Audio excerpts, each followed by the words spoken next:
se acomodar. Tipo yes, né? Vamos dar uma cortada aqui no som rapidinho? Oi.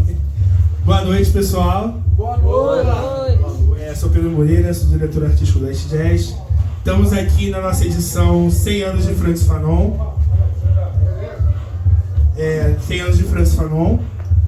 Estou aqui com nosso palestrante retornante, Samuel Lima. Relembra aí pra galera do seu currículo. E aí, gente, tranquilidade, eu de novo aqui.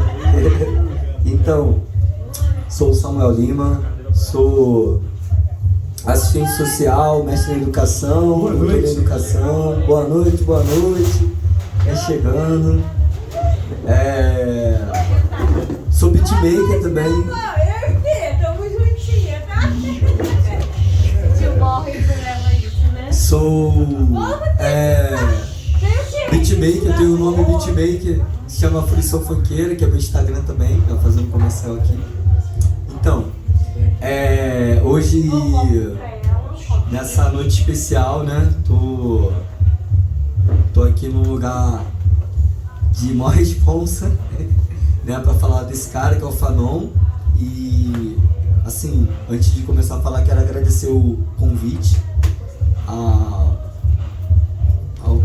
toda essa banda coletiva, né, que é uma banda e um coletivo junto, que é o jazz da Zona Oeste, assim, e agradecer também a coragem de posicionar na música esse cara, né, que é o Francis Fanon, porque tem uma coisa a gente pensar assim, uma coisa muito lógica, ocidental, né, da gente trazer essa coisa de mas o que tem a ver com a música, né? Um cara desse, né? Eu até pensei em trazer para vocês algo desse tipo, né? De fazer certa analogia com o Francis Fanon e tal. Mas eu acho que a gente nem sabe muito, assim, no sentido geral, quem é o Fanon, né? Então, eu busquei trazer aqui eu fiz um discursinho aqui para vocês, pra gente dar um panorama de quem foi, né, esse cara que iria completar, né, 20 de julho, 100 anos.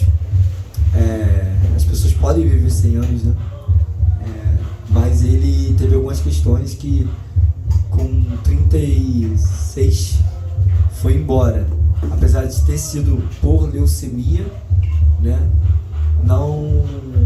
Nenhuma dessas coisas que a gente vai comentar aqui também foi relevante, né? No tanto que foi isso, né? Deu um câncer nele. Não é qualquer coisa, né? Não é qualquer coisa. Então, começando, né? Inspirador de visões panafricanistas ou de críticas sobre as considerações sociais, Francis Fanon é um dos grandes pensadores vinculados às denúncias e combates contra sistemas históricos que mantêm dependências e limitações. Filho de Félix Casimir e Leonore Felice Medelice, Francis Omar Fanon, posteriormente conhecido como Ibrahim Francis Fanon, nasceu na Martinica em 20 de julho de 1925. Fez o colegial e cursou filosofia na escola Liceu, na Martinica, onde teve aulas com uma de suas maiores influências intelectuais, o também martinicano A.M.C. Zé. Em 1943, Fanon vai para a Segunda Guerra Mundial através das Forças da França Livre, ou seja, participou como combatente, mas não como alguém que viajou para um local específico da Europa. Ele participa de combates no norte da África e acaba ferido por estilhaços de bomba, já quando ele estava no Doubs, que fica no leste francês. Depois da guerra, ao retornar à Martinica, Fanon passa a estudar novamente, agora para concluir a faculdade de medicina na Universidade de Lyon, onde passa a evidenciar certa sensibilidade diferenciada que segue por sua trajetória, por exemplo, enquanto autor em 1949, quando escreveu 2 peças, Os Olhos se Afogam e As Mãos Paralelas. Depois, em 1951, Fanon tem sua tese rejeitada quando, no lugar, defende uma ideia que ele mesmo reconheceu como positivista, digamos, para conseguir seu diploma. O texto é chamado de Alterações Mentais, Alterações de Caráter, Transtornos Psíquicos e Déficit Intelectual na Heredodegeneração Espinocerebelar. Bem difícil mesmo, né?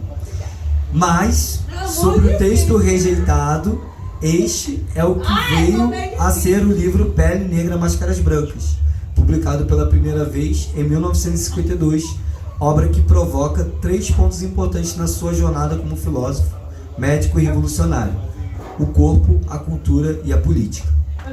Em 1953, Fanon assume o lugar de chefe de departamento de psiquiatria do Hospital de Bilbao-Joinville, na Argélia, em uma posição em favor da revolução, tanto para o povo argelino quanto para a comunidade internacional, vide a ONU e as instituições criadas em torno do panafricanismo.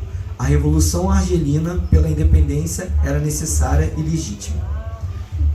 Em 1954, Fanon entra na Frente de Libertação Nacional, FLN, grupo que recorreu à política armada após sucessivos fracassos políticos pelas democracias.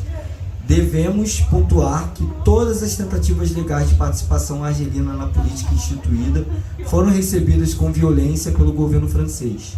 A FLN não apenas recorreu às armas, mas um pouco depois ao terrorismo, ao reflexo da falência das vias institucionais e, sobretudo, na superação das divisões históricas existentes no nacionalismo argelino.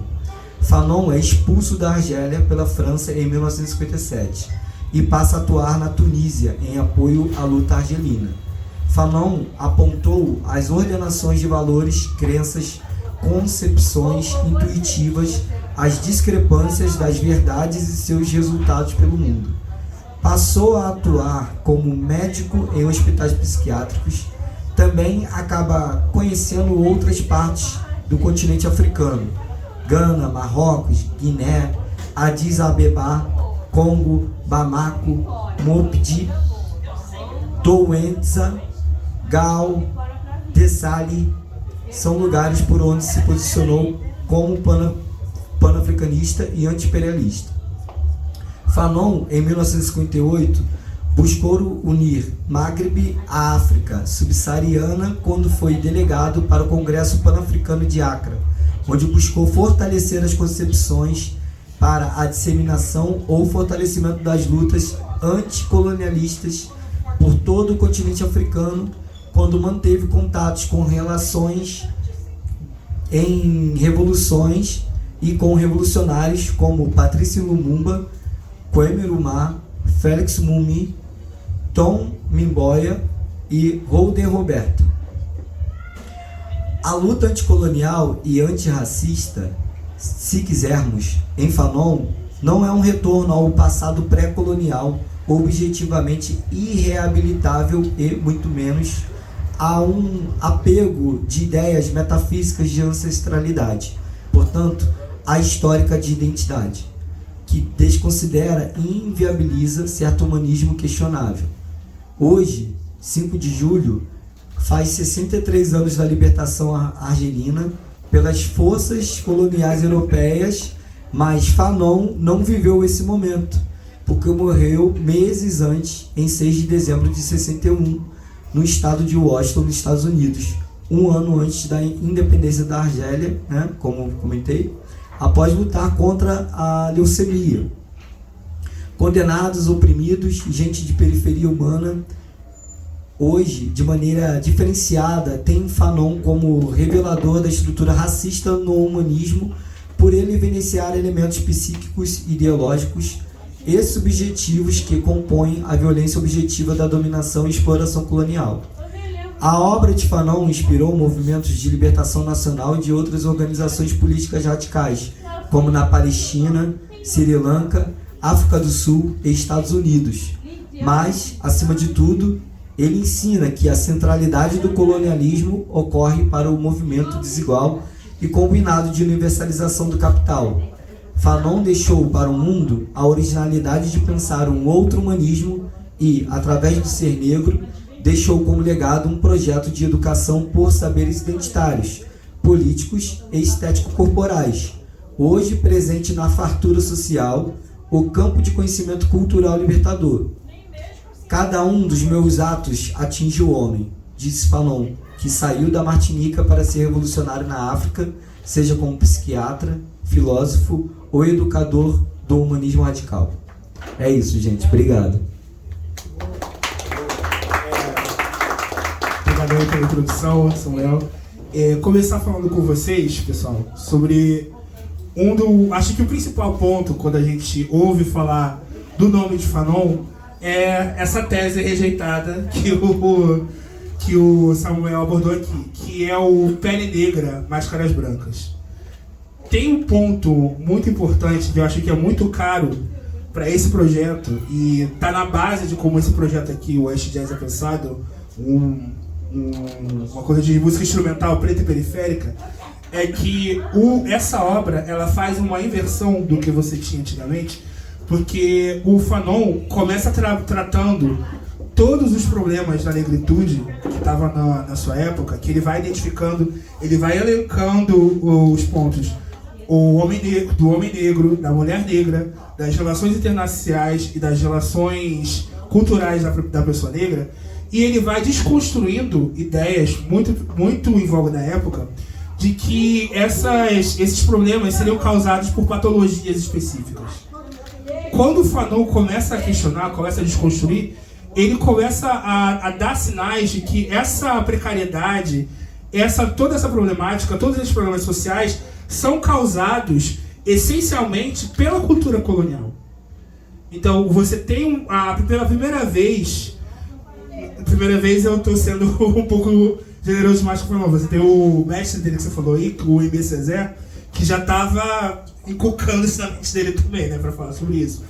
Mas você tem um trabalho pioneiro de uma sistematização de colocar esses pontos como fruto direto da relação colonial e da estrutura racista que estava acontecendo no mundo na época.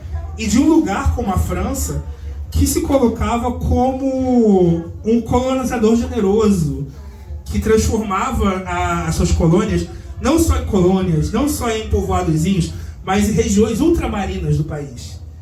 Então, você tem, a partir daí, a partir dessa desconstrução do Fanon, a possibilidade de outras práticas que tratariam a pessoa negra, não dentro da sua individualidade, não só como esses comportamentos fossem patologizados, mas que uma coisa que é atravessada pela cultura e que gera um resultado em todas as pessoas, independente de como ela é, de uma patologia anterior.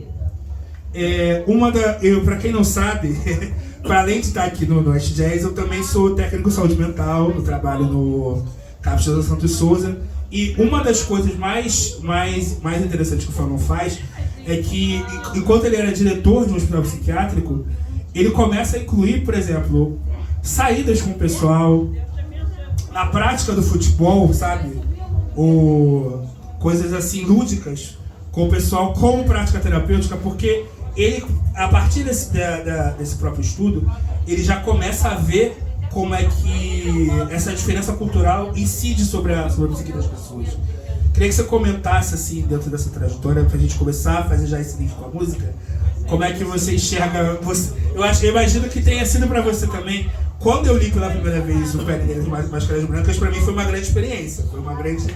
Eu consegui, inclusive, ele... É uma lembrança muito especial, porque eu consegui ele emprestado de um colega africano. Quando eu comecei a fazer o curso de francês afrocentrado na sala do Denegri, na UERJ, do curso AIA. E foi uma experiência muito interessante, porque isso mudou minha visão de mundo. Queria que você comentasse agora com a gente. Claro, com prazer. Com gozo e prazer, né? Já falando de Fanon.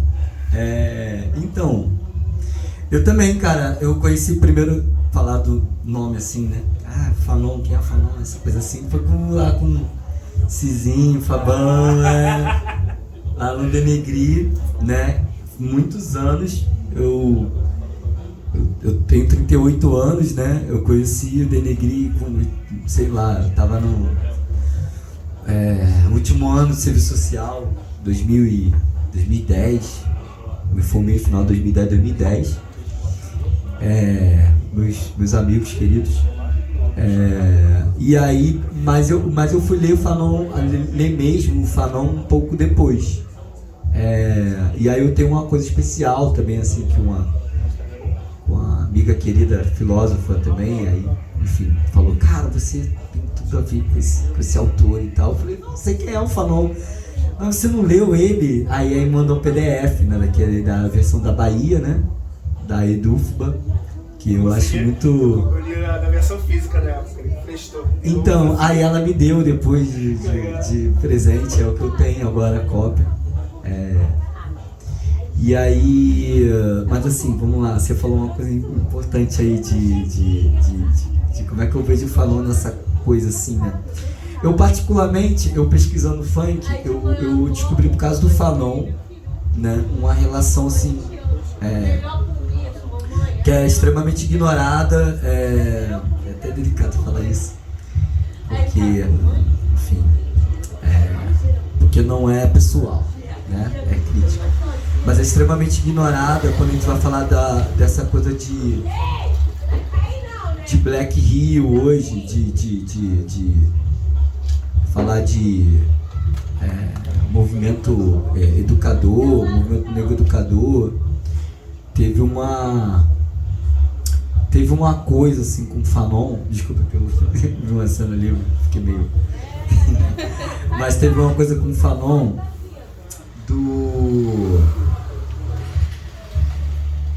quando o menino quase caiu de moto ali, quando eu assim. A gente tava falando, é isso a rua, né? Aí se cruza. A gente tava falando que eu descobri na minha pesquisa, lembrei. Que eu fiz agora um doutorado sobre uma pesquisa com funk dentro da educação, que tem uma negligência desse olhar, porque esse olhar negro, além desse ancestral que eu comentei que o Fanon combatia, dessa ancestralidade que não existe, né? Porque ancestralidade, você não vai tocar ela, né? Se você falar assim, essa bata aqui é ancestral, não, ela tem um desenho ancestral, o desenho, é a forma. Então é uma coisa subjetiva. Então por que a ancestralidade é importante? Com o Fanon a gente aprende a desalienação, que é isso que o Pedro estava falando, né? Quando ele vai pensar, por exemplo, essa relação do cotidiano, que o Fanon fala da cultura, né? De como é uma coisa que nos torna escravo da escravidão, né? Como ele dizia, a linguagem, né? Quando ele vai falar, ele em vez de ele trazer a coisa na patologia, ele traz pelo campo da linguagem, né, do ser de um lugar, né? Você fala português, você fala português, né? Essa dinâmica, né? Essa contradição, né? A coisa vernacular de como você é, né? E aí naquela coisa toda, Black Rio e tal, não sei o que, tem um negligenciamento do que a gente chama de Black Panther for Self-Defense, que é o Partido dos Panteras Negras para a Autodefesa. O Partido dos Panteras Negras para a Autodefesa era e é um partido marxista, entendeu? Que é um partido panafricanista, tal qual como o Fanon.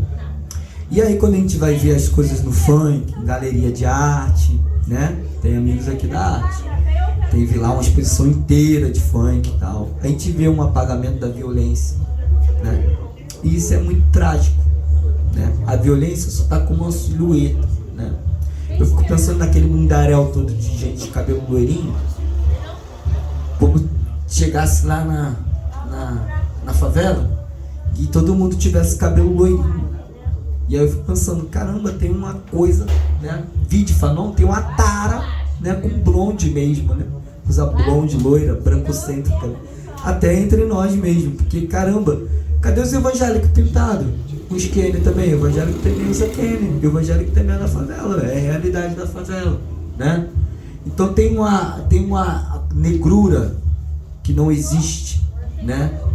Porque tem uma África que não existe, tem uma ancestralidade que não existe, né? Dentro dessa relação de ser. E ela não existe porque ela colabora com essa alienação de reproduzir as questões coloniais, né? Por exemplo, por que as coisas do negro, de quem sofre colonização, né? Porque tem tantas outras questões, né? Por exemplo, tem a questão de gênero, tem a questão dos povos originários, né? E tal. Mas porque todas essas questões que a gente vai lá no campo da arte tem que ser esse campo de galeria, de não sei o que, tudo formado assim, né? Então tem toda uma lógica que a gente se aproxima ali de uma contradição, né? E aí, nesse exemplo, tem isso de esquecer digamos assim, uma coisa geral, o lado político. E aqui teve esse lado político. E aí, por exemplo, aí tem um amigo meu já fazendo um mestrado sobre isso, em história, que é o João Bragança, mais conhecido como Jay Preto. Ele está terminando, acho que ele termina esse ano. Espero que ele termine esse ano. Quero ver logo um doutorado também, continuando o trabalho. Mas ele está conversando com essas lideranças desse movimento Black Rio, movimento Negro Educador, né? E ele está conversando com essas lideranças que são muito abafadas por essa coisa, tipo assim, como se no mesmo método colonizador, como se tivesse ter uma liderança. A gente vai falar Black Rio, aí só tinha lá o Dom Filó, né? Aí tudo bem, lá tem um documentário lá do querido Emílio, pô, lindo documentário para variar, né? Mas, assim, teve uma discussão ali que ele abriu e depois ele fechou, por exemplo, quando ele traz justamente um dos isso foi legal do Emílio, que ele trouxe uma diversidade, e teve um dos caras ali que é acadêmico, e aí ele faz aquele centro de referência de estudos asiáticos, né? Então tem toda uma coisa apagada ainda, latente do negro, que o próprio negro não... E o negro, não estou falando que o negro apaga o outro negro, mas ele não falar do outro negro, ele já apaga o outro negro, entende?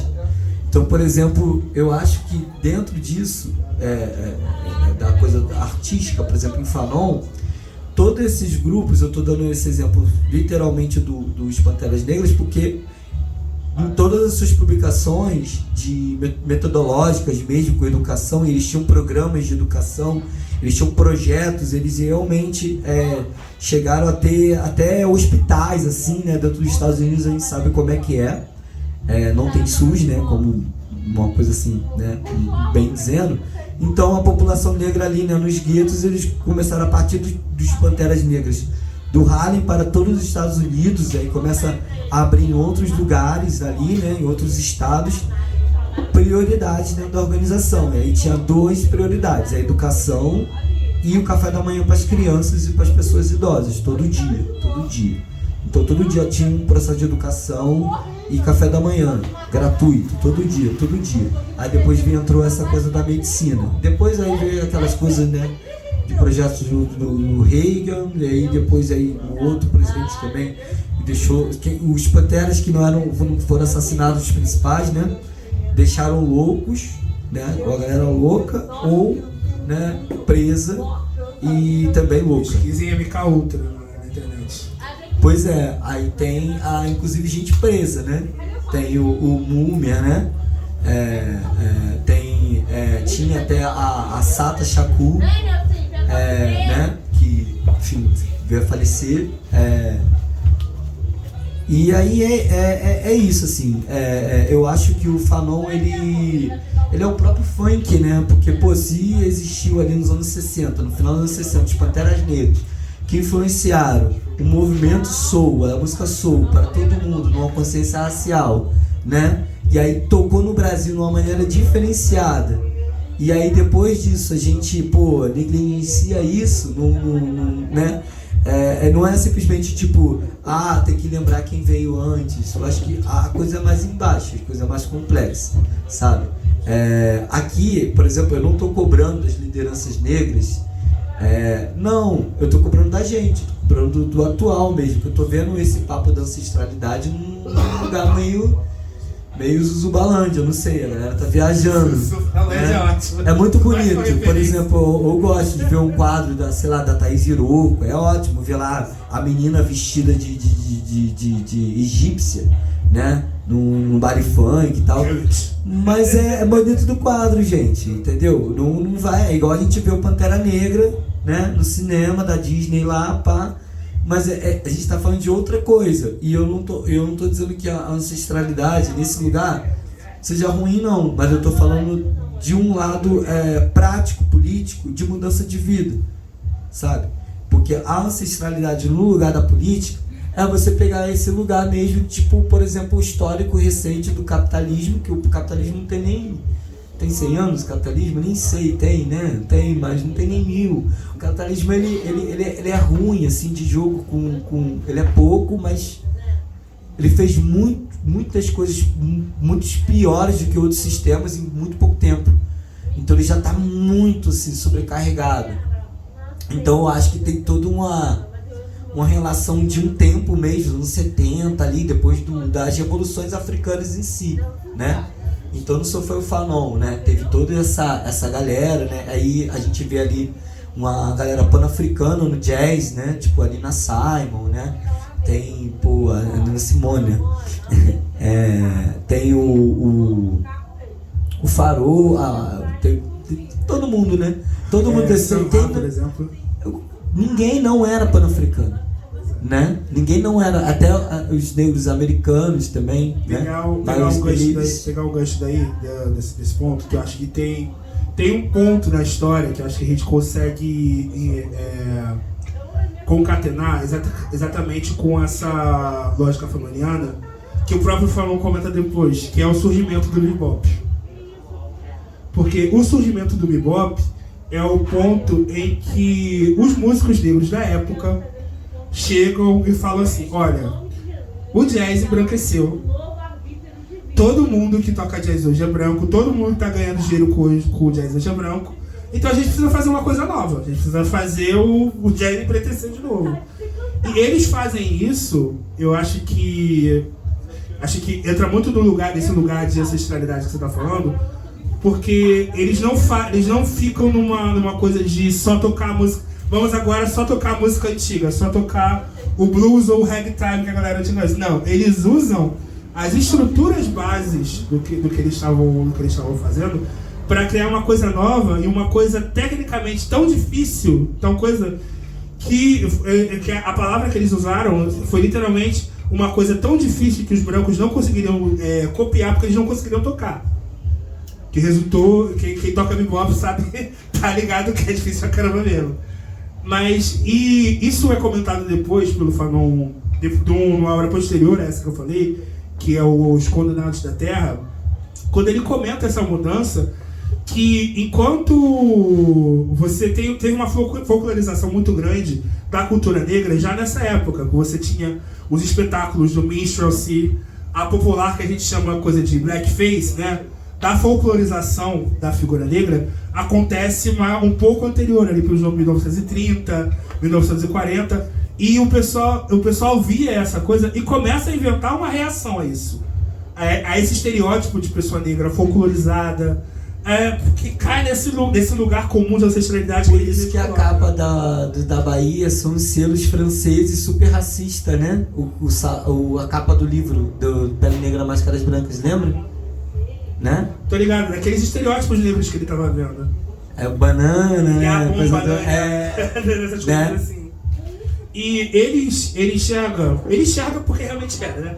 Mas assim, o bebop como essa reação de uma coisa que, ao mesmo tempo que tá conclamando a ancestralidade, ele tá não se prendendo à ancestralidade nominal, a uma coisa que eu vou só repetir o passado, não, eu vou criar uma coisa a partir do próprio passado, que ainda tem ancestralidade, mas que vai apontar para o futuro, mas que vai apontar para soluções diferentes para o que a gente está sofrendo agora. Pegar essa bola aí. Tem um momento mesmo, tu deu um bom exemplo assim do futebol, né? Que você deu essa coisa clínica que ele tinha. Inclusive tem um filme, né? Você viu? Acho que eu te mandei, né? Eu assisti no Cannes Cineclub, Atlântico Negro, o Clementino exibiu. Não, mas um filme biográfico, tipo, encenando dramaturgia. Esse aí eu não vi, não. Então, não é a galera, é um filme da uma galera da Martinica mesmo, entendeu? E tem uma galera participando assim, mobilizada, uma galera pan-africana. E aí tá rodando, acho que vai ser louco se rodar em Cannes, né? Porque Paris foi o país que de cara queimou os livros, né? Do Fanon, Pele Negra Máscaras Brancas, quando saiu. Em 52 ele teve uma galera que se revoltou, botava os livros no meio de praça pública, pegando o gancho da música, né? Isso aconteceu com o NWA também, né? De quebrar os discos e tal, né? Comprar o disco pra quebrar e comprava o livro do Fanon pra queimar em praça pública. Ele foi pessoa não grata, já de cara com o livro em Paris, assim, né? Chamavam os marxistas ortodoxos, chamavam o Fanon de ingrato. Enfim, e aí teve esse lugar assim da cara, inclusive o Ami Césaire nesse lugar, eles entraram em atrito, né? Não sei se você sabe. Tava ligado. Então, o Ami Césaire, ele tem a coisa da negritude combinada num ato político disso, né? De ser um projeto. E o Fanon, para ele, a negritude é aquilo feito no sentido de desracializar, né? De tornar humano. Não no sentido de acabar a pessoa negra, né? Como, por exemplo, o Paul Gilroy frisa o Fanon nessa ideia. É uma leitura que se pode ter, né? O Fanon morreu e aí é tese, então cada um vai ter a interpretação. O Paul Gilroy, ele tem essa coisa de falar, não, é para desracializar, então o negro ele é um mito, né? E realmente, o negro é um mito. O negro não existe. Ele não existe além de um homem, né? Aí o Fanon fala aquela coisa, né? Pô, um garoto passa na rua e range o dente com medo de mim, porque tá debochando de mim, e aí eu fico triste quando eu vejo o garoto fazendo isso comigo, mas quando o garoto tem frio, ele treme. E quando eu sinto frio também eu tremo. Quando ele tá com fome, né, ele sente fome. Daí quando ele tá sem comer, ele sente fome. Eu também sinto. Então, qual é a diferença minha? Por que ele me achou um monstro? E o garotinho rangiu o dente e falou, olha mamãe, um negro. Ele fala isso, né, no Pele Negra Máscaras Brancas, que ele é apontado por uma criança em Paris, quando ele estava em Lyon, né? Aí ele estava em Lyon, aí foi dar um rolê uma vez em Paris. E aí, né, quando estava terminando a tese, que foi rejeitado, e aí, tipo, teve essa cena dele, que aí depois, quando vira livro, é um meio do livro ali muito tenso, né? Tipo, você fica... eu vejo essas produções, eu falo, cara, não tem como o cara não ter lido Fanon, não ter lido essa parte, né? Tipo, Get Out, né? O Corra, né? Do Corra. Jordan Peele. Jordan Peele, ele é muito fanoniano, assim, nas coisas, sempre tem uns elementos Fanon, né? Momento não previsto na Roda das Coisas. Você assistiu Pecadores? Não, mas eu sei que eu peguei um frame do Pecadores, que é aquele quadro da capa do Marvin Gaye, né? Do I Want You, né? Que é todo mundo dançando num furor assim, né? Que é um quadro, mas aí eu falei, isso aí é o I Want You do Marvin Gaye, né? Eu tô preparando, tô falando pra assistir. Mas o Fanon, ele traz essa trama com o Césaire, porque o Césaire não, todo mundo negro tem que ficar junto e tem que separar mesmo e tal, bem, digamos, como é que é o nome do grande? Do Marcus Garvey, né? Bem no sentido garveyista. Mas o Fanon não era gaveísta, não. O Fanon, ele cria uma... Acho que o Fanon não teve nem tempo de não sei, assim, algumas coisas, assim. Ele foi criando, foi vivendo e ele virou essa relação fanoniana, né? Porque foi rápido, foi um sopro no mundo mesmo. 36 anos, né? Pois é, mas ele, por exemplo, ao meu ver, ele é um grande componente de não deixar o Vietnã perder para os Estados Unidos o seu chão, né? Porque como é que é aquele... eu esqueço o nome dele, cara, aquele comunista revolucionário, que ele nem é vietnamita, mas ele é um grande... É o... Ai, meu Deus, do Khmer Vermelho? Que ficou na Lapa aqui trabalhando de garçom, sabe? Ho Chi Ho Minh. Chi Minh. O Ho Chi Minh, ele... Caramba, imagine, quase aconteceu esse encontro. Então, imagine se